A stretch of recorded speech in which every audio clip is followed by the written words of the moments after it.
Good morning. Good morning. Good morning. Good morning. Is my microphone working? Doesn't look like it is. Come on.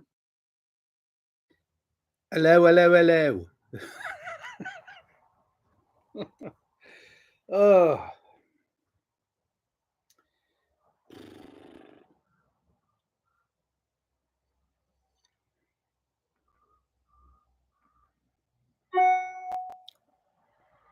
it says I'm live.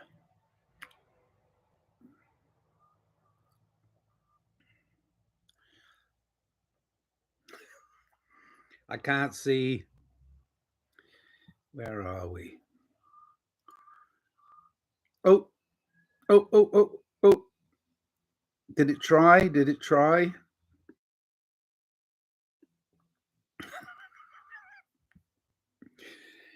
Oh, dear.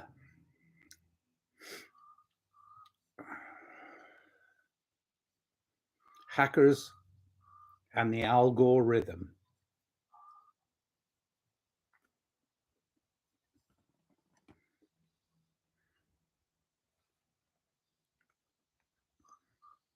Sound on, sound off.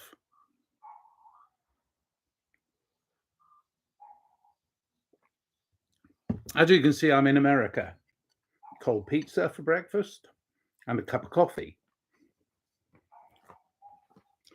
I'm in the United States of America, and many people are following many conspiracy theories and many conspiracy theorists and having fun. There are podcasters out there who can handle it, and there are ones that can't. I do music and art mostly. That's my main game, is to make music and art with my life, with my human experience, to go out there and make music and art. And,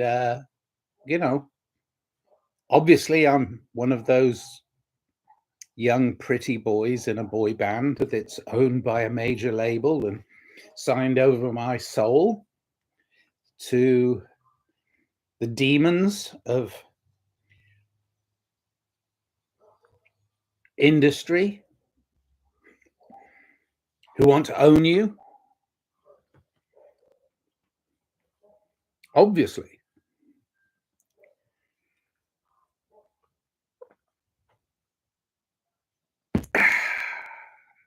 Coffee.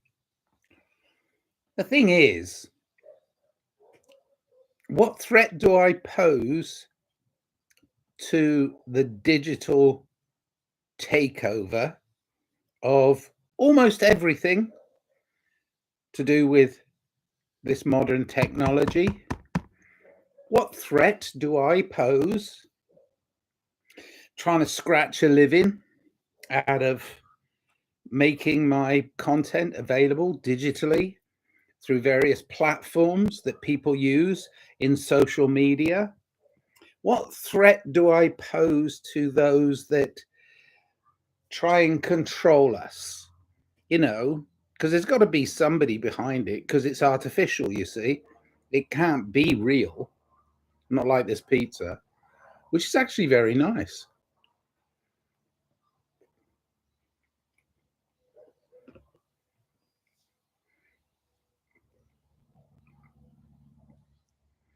The thing is, artificial intelligence, it's very easy to attack something that's not real. So, who are they going to present to us as the bogeyman? Well, it's all artificial intelligence, isn't it? It's all that's no. That's their tool to get you to look away from the control system, which has control over that artificial intelligence. So there's still people behind it, still people pushing for it. And the more and more we embrace that digital domain and stop going outside, stop acting with nature, stop acting from our organic selves, the more we comply to their way of being, the more we get lost within that system and then go, oh my God, I haven't got any money in my bank.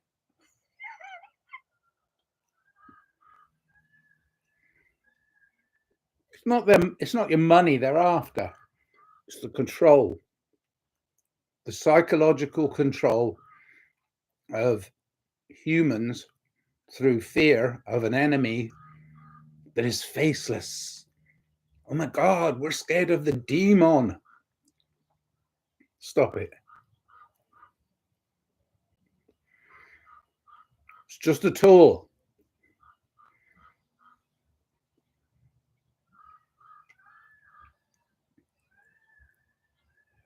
Mm. Gosh, I was hungry.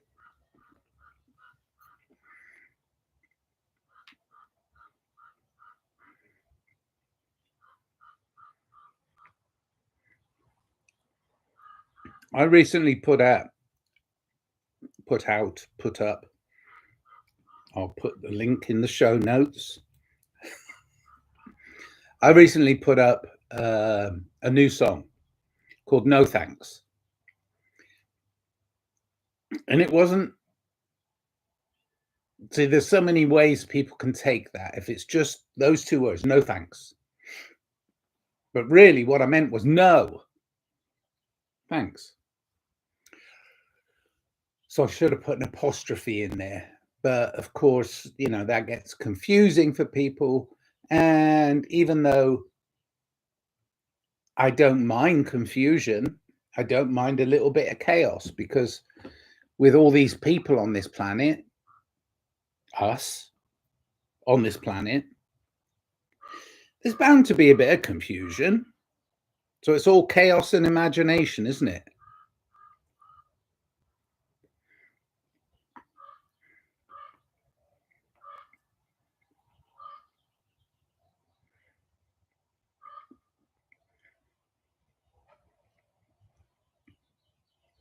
I imagine a better world.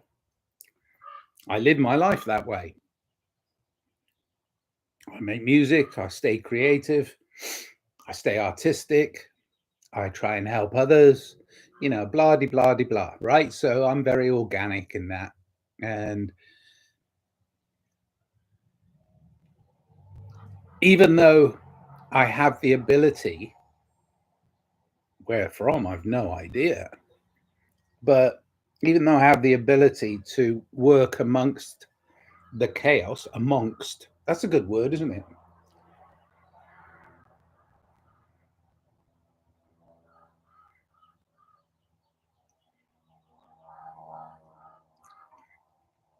And there is chaos. There's chaos inherent in society. There's a lot of chaos, right? But even though I have the ability to cut right through it and walk my walk, talk my talk, I have many detractors because of another negative word, envy. People are envious of people that are happy, usually because they're miserable. Why are they miserable? Mostly because they can't deal with the chaos.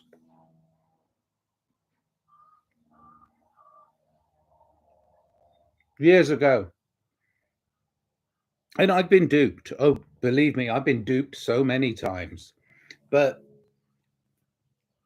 years and years ago, it was always like, I blame the faceless corporations. Well, the people that run those corporations, and it's not just a financial thing, it's power. And those monolithic buildings, some of which that fell over in September the 11th, they brought, okay, the faceless corporations were also easy to blame because they were faceless.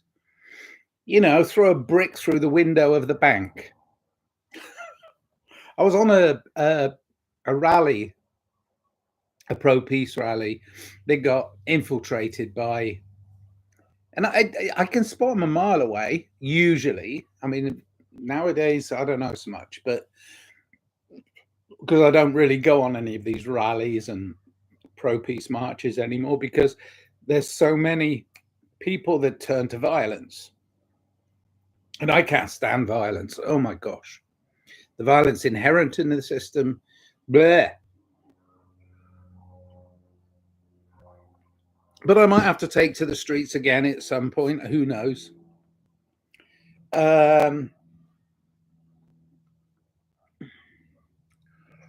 What was I saying? Oh yeah, and we were walking, peaceful protest, lots of banners, lots of shouting, lots of screaming, lots of police on the peripherals, and then there was a breakaway group of people that just charged towards a bank. Just happened to be in downtown Los Angeles, the Bank of America. And then one guy picks up a rock and throws it and smashes a window. And then all hell breaks loose. And I turn and I just managed to catch the guy walking away with his police boots on. He had, I mean, this is how you can spot most of these Asian provocateurs on these rallies or protests, or call them what you will. And there's so many of them. And if they can incite violence within the system, then they will incite violence within the system, because once you violently attack each other, it doesn't matter who you are, once you violently attack each other, then they can bring out the arm of the state, which is, so all of these militarized police and in military as well. They can bring them out. There's and that causes more chaos. More chaos means more control, because people can't deal with the chaos. So you have to use your imagination. This is why I stay creative. This is why I do music. Is it helps me define a better world. It helps me define a better world, one where we can peaceably continue to interact with each other, because we need each other. We're humans, for God's sake. We're organic. Oh, somebody's saying hello.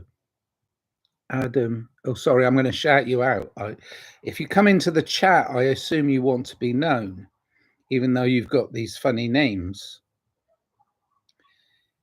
It's a good funny name. Adam Useless Fuck.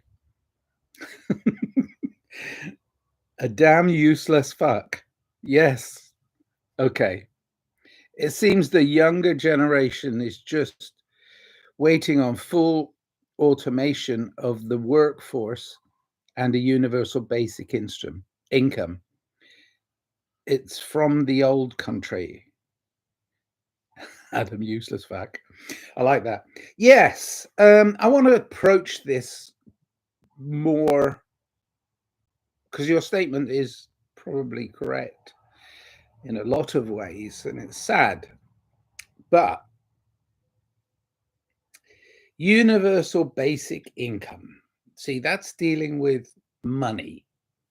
I don't want to deal with necessarily the financial aspect of control. I've been in abject poverty my whole life. In fact, poverty is probably my most long-standing friend financially, but I've had such a wealth of experience. So we've got to be really careful. But I think that there should be, on this planet, this abundant earth, free food. Nobody should die of hunger these days. We waste so much of it. Free shelter. We've got to have shelter from the elements. And there's thousands, millions of empty buildings. Food, shelter. in this society, if somebody gets sick, they should have healthcare. Somebody should say, I'm going to look after you. Another human should say, I want to look after you. That's what healthcare is. It's not an industry.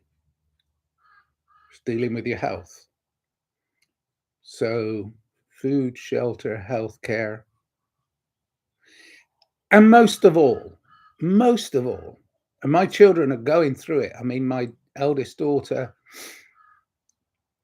put herself in ridiculous debt, lived on a very shoestring diet, like real diet, shoestring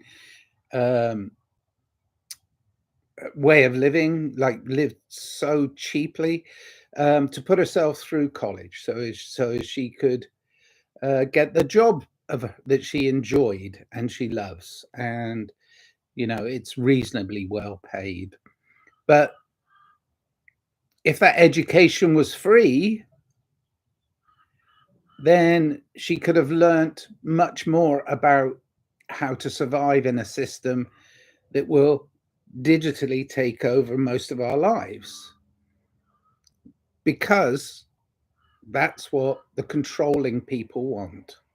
So, in a way, universal basic income. I don't want to talk about money, but free food, free shelter, free healthcare, free education. These should be rights, the rights of being human. Everybody, not let's not exclude anybody, not even those fat cats that sit at the top of the pyramid, um, dropping us crumbs to keep us alive so as we can mow their lawns or dig their gardens or whatever it is you do to scratch a living out of this ridiculous system in society that it's built. And I'm not an anti-capitalist. I'm just saying that there are universally basic things that are and should be available. And it's not about money, because it could never. See, the thing is, they can turn it off and turn it on as much as they want. Watch inflation, watch the way they control inflation, and so as it doesn't harm them. It harms us, but it doesn't harm them. And who are they? Well, again, shadowy figures. But the point is, if we all had free food, free shelter, free healthcare, free education, then we'd be able to recognize when we're being controlled, rather than just acquiescing to that system of control. We'd be able to recognize those controls. We'd be going, no, you know what? I don't want to play their game in order to scratch a living or die at the behest of a handful of lunatics. And I mean, it's just crazy the way the system's set up. But after several generations of people taking advantage of the free food, free shelter, free healthcare, free education, after several generations of people taking advantage of it and being lazy bastards, there will be some stabilization within the chaos, so as people can keep going. So this has been discussed so many times in so many different ways. If you could watch, there's videos out there on YouTube and various places. Terence McKenna and Rupert Sheldrake and Alexander, I forgot his last name, I can never get it. But the three of them, great minds, all coming at different angles, talking about chaos and imagination. And dealing with the chaos by using your imagination is how we can get away from this systematic control of master servant. I am my own master. I've been the author of my own story, my life. Right. I feel with the universal basic income a good segment of the population will still find a way to keep busy and make it beneficial for themselves. Of course. But at the moment, it would be a lot of people taking advantage of it instead of the tiny few that are already controlling our chaos. So the more we spread the lack of fear of control, it's always fear versus love, really. Raising a family is rough these days, and pull of the internet for the kids is very strong. Yeah, but the internet's a tool. It's a good tool. It's a good tool that's been put in the hands of bad people. No danger. I mean, we all know that technology and these social media. I've been banned so many times. I got hacked today. It took me 3 hours to find a workaround. But I won't go digital. I won't go fully digital. I have to organically go out today and meet people and interact with people and keep that alive. But the tools that I use in order to try and promote my music that I love and I put lots of work into is mostly shadow banned. And this is how I started this off with Hacker and the algorithms, as a joke, right? But I get hacked all the time. Do I present a threat? Well, now these talks that I do to the screen and now to, I love this, a damn useless fuck. Great play on words. You know, the reason why I continue to pontificate is because I want my children to understand that if you do your own research into what you believe is the quality of your life rather than the quantity of your life, then you might be able to get past the idea that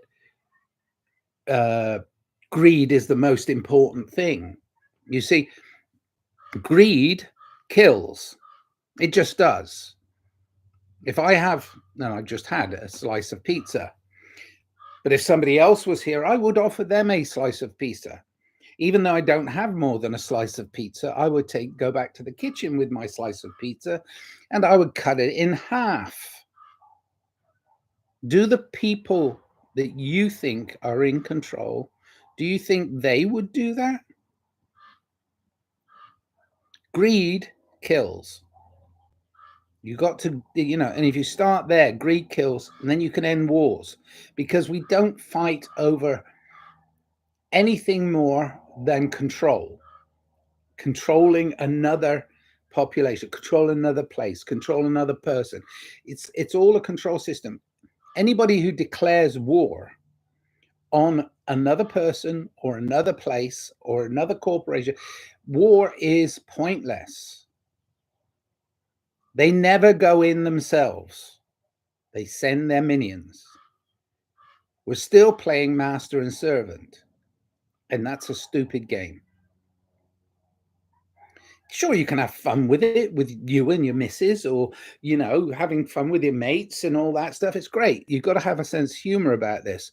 But the absurdity of the system using master and servant in this day and age, with this technology we have, with this ability to communicate clearly between each other, seems a bit archaic at best. It's stupid. Sorry. I'm okay. Sorry. Okay. Yeah. I mean, raising a family has always been rough. I mean, I've got two beautiful daughters. They're growing up now, 23 and 21. Sadly, their mother and I don't, we had to separate. We fought. We fought over one thing, the one thing, money. That was it. Money broke us up. I know that.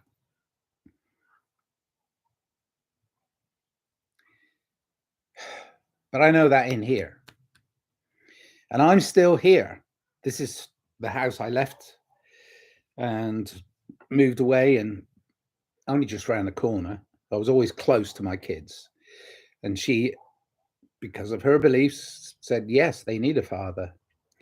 So, I was always in their lives, even though I was far away from them, far away, one block, a mile away. It wasn't very far.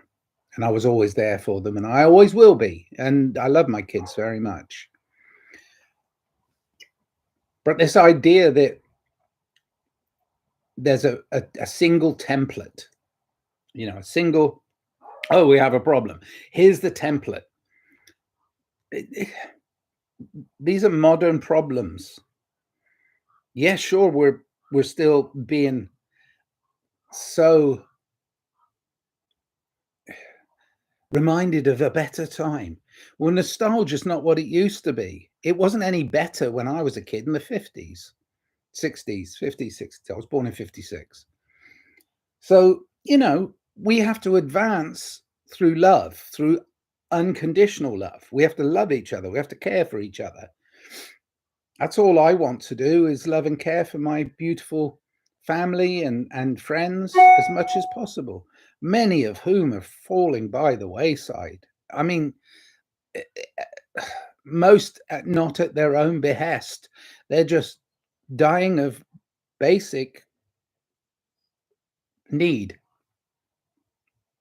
not supplied by society. Anyway, I have two in elementary and I'm moving away soon to reduce cost of living.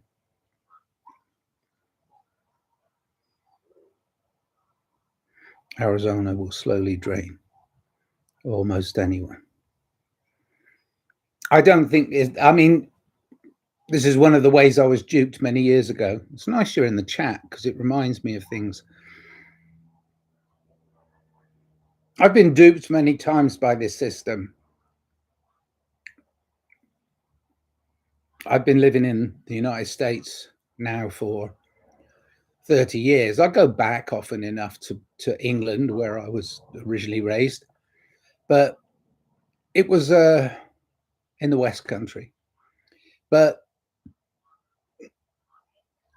in the 80s, when it really got tight like it is now in the United States, tight like it's starting to be in the United States on the poorer people of society. But like it was getting like stifling in the 80s, 1980s. It was really stifling. And my band were doing music and having fun. And I'd already traveled quite a lot around the world. And I thought, you know what? I got to get away from this pressure cooker that Britain became in the early 80s. Many of my friends stayed and thought of me as a sellout because I went and escaped and went to Los Angeles. But my band were fairly popular on the college music circuit for a bit. So I came and we played shows, and then I stayed and, ended up marrying a wonderful, beautiful mother of my children. And that made me legal.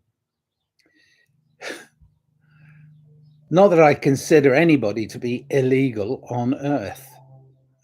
How can you be illegal for being born?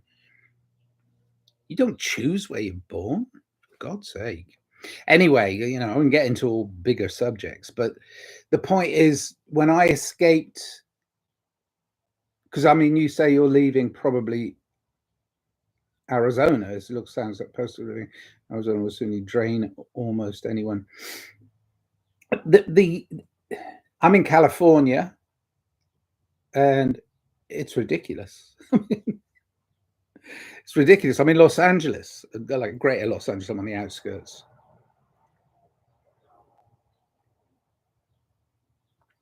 But I don't, in my stupid ideology, don't call yourself stupid, Nigel. Okay, in my ideology, there are no borders. This is your human experience within this realm, this wonderful, abundant earth. So my human experience is a duality where I have choices, and I've never chosen to be on the dark side.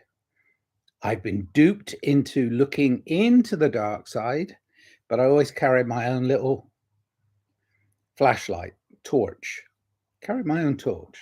The light inside me kept me safe from the darkness that I saw within Los Angeles. I worked I worked in the film business for a long time, but God, was it dark. I mean, you get to the point where you're almost blinded by it. You see, you're blinded by darkness, not by light. So there's a balance within you that you have to attain. And I couldn't attain it inside the industry. I had to stop and, go back to individual creative process. That's why I keep all my music and art independent from record labels or industry people, because I've had bad experience with people within the entertainment industry. They sell their soul and they think it's okay because when they come to you, they go, well, we'll buy a bit of your soul too. And it's like, no, you're not dragging me down. Okay. Nice way to put that. Yeah. I mean, it's, and I try not, and it's very difficult, but I try not to present too much of a negative connotation of society to my children, because anxiety leads to depression, that leads to um, this capitulation within the human. Um, you know, I don't want to get into naming, personal people in my life, but this one person I know has had a very serious operation, physical, horrible operation, and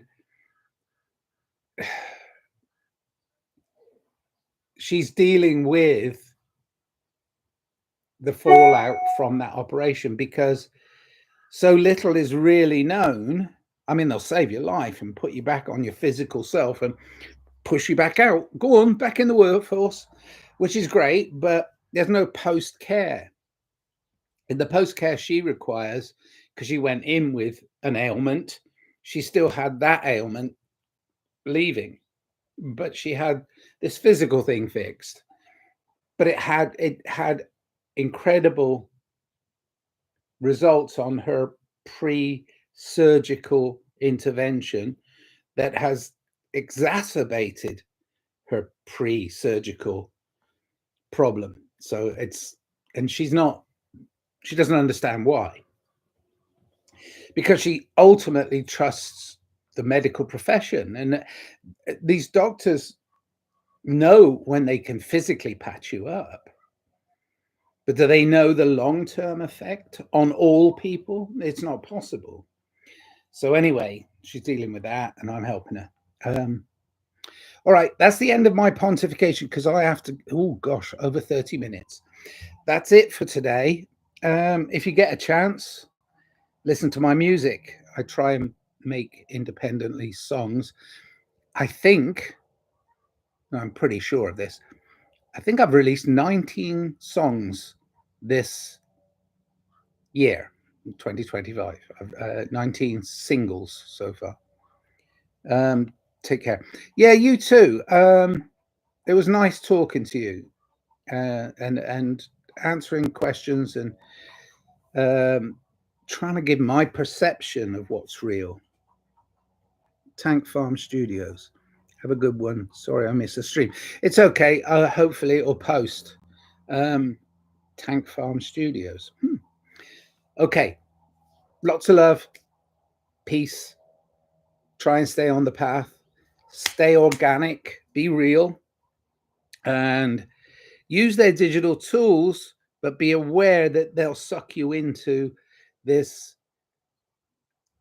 unreal world of blaming others. This is just a tool. This is just a tool. See, it's got an off button. Okay. I'm going to go spend some time in nature. Going to go outside. Going to meet people. All right. Lots of love. Bye. Bye. Love you.